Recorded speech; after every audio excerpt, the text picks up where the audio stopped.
the man is a male representation of God. The woman is a female representation of God. It's like Adam, after Eve came, he relinquished the birthing and it went to the woman. Then it gets to a point that when the man and the woman come together, they create.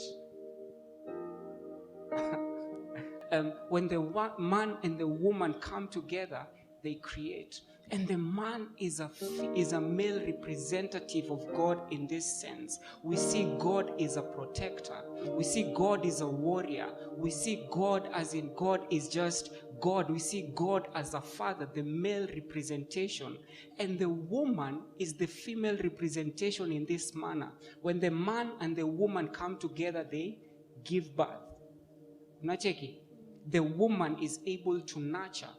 We find that the woman comes as a helper and it speaks about the Holy Spirit. So, and we find that fathers play an active role in the life of someone. Fathers play a very crucial role. Physical and psychosocial development. A man, we find that a man establishes authority. We find that a man confers identity. You know, there's something that a father can say that it has a very big magnitude compared to what a woman can say. Because the man is a male representative of God. A man provides. A man provides, and he brings security. I remember my wife in the room that we sleep in. I learned the reason as to why she used to make me to sleep close to the door is because of some sense of security. Anyway, and a man also affirms potential. A man mentors, and this is a male representative of God. But we live in a society where there are no fathers. We live in a society where there are no fathers, and you see, when a man and a woman come together in holy matrimony, this is where we find the child is born, birthed, and this child has like the entirety of God. He has the female side and the male side. It's like complete. Statistics says, according to the US Census Bureau, 19.5 million are born without a father involved. That is 1 out of every 4 children don't have a father. Again, it says, and I'm not stereotyping, again it says 75% of the black community, they were born out of unwed mothers. They didn't go through the process of marriage and wedding. It's like the man ran away. And we find that statistics also say that, as in you find that someone who doesn't have a father figure, it's like you have a 250% chance of being a failure in life. You have 250% chance of not knowing God, because you are lacking one aspect, the nurturing, the mentorship, and this aspect whereby when a lady walks with the father, it's like a dress rehearsal for her wedding, because the man mentors, the man protects. And we find that in Kenya, we have a population of about 52 million, as it is said, and we have 70%, according to what people say, are young people. There's an article that I read on Nation that speaks about single parenthood crisis. We find that nearly 45% of all children don't have a biological father. I'm building on this case. And you find that according to a research by a guy called Ngunjiri, he was saying that 70% of the people, 71% of the people in prison, they are as a result of lack of father figures.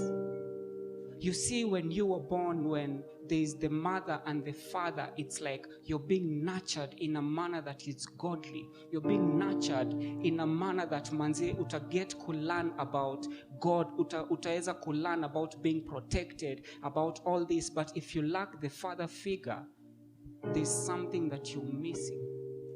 And I'm not saying that those that are in single parent families, as in it's like you're deficient, but this is something that is there. It's only God that just steps in. And they were saying that 70% were from broken homes. And this is why you find, since there's no mentorship, there's kidnapping. You find people are lost in drugs. You find people are trying to build up themselves in a way that they don't understand. I remember losing my dad in 1999, and I wasn't that close to my dad. And it was so hard for me to maneuver through the maze of masculinity. And I got to learn that without the father figure, my 3 elder sisters, it was also difficult for them to be able to maneuver life. And we got to a place that I didn't know what to do. I remember we were so poor that even other people would call us poor. I remember we would live in a house where it was so difficult that we would use kuni, and my mother would actually join an organization for women with AIDS in Kenya so that we would be able to get relief food. As in, it was so difficult. And I remember there were times that we were being sent away from the place that we used to stay because we couldn't pay rent. And it was so difficult because I remember there were moments that I would wake up in the morning and I would find their fries and I would find their mandazis, and I'm wondering, where are all these things coming from? And I would see that my sister, one of my sisters, so that we will be able to eat. And I didn't know whether to blame God. I didn't know whether to blame myself. I didn't know whether to blame my mom or my dad, but it's because there was no father figure. You see how this thing is so important, because it affected me in terms of my walk with God. It affected me in terms of how I will even study the word, because we actually pray the word. But how can you be able to pray the word and study the word if the person that is supposed to walk with you, because you can't see God, but you can see your father, and if your father is not there, how will you be able to read the word? And I didn't understand how to pray. I didn't understand. And these are the things that are eating us at home. These are the things that are hindering us from coming to the place of walking with God, coming to the place of prayer. Because if my father is not there, I don't think that God, the person that I don't see, will also be there. Man, I really agree with you. And I'm sure we all see the impacts of fatherlessness. And we see the impact of having a father. I forgot to mention that in that research, they were saying that children who spend good quality time with their fathers, they are well groomed and they have a better mental stability. And the beauty of life is, for people like us who don't have like our physical fathers, there's a pastor that was saying about something called supplements, like vitamin supplements. You take supplements for what you lack in your body. And he was saying that there are some people that will come to step in like supplements for people that lack fathers. So tusione tuko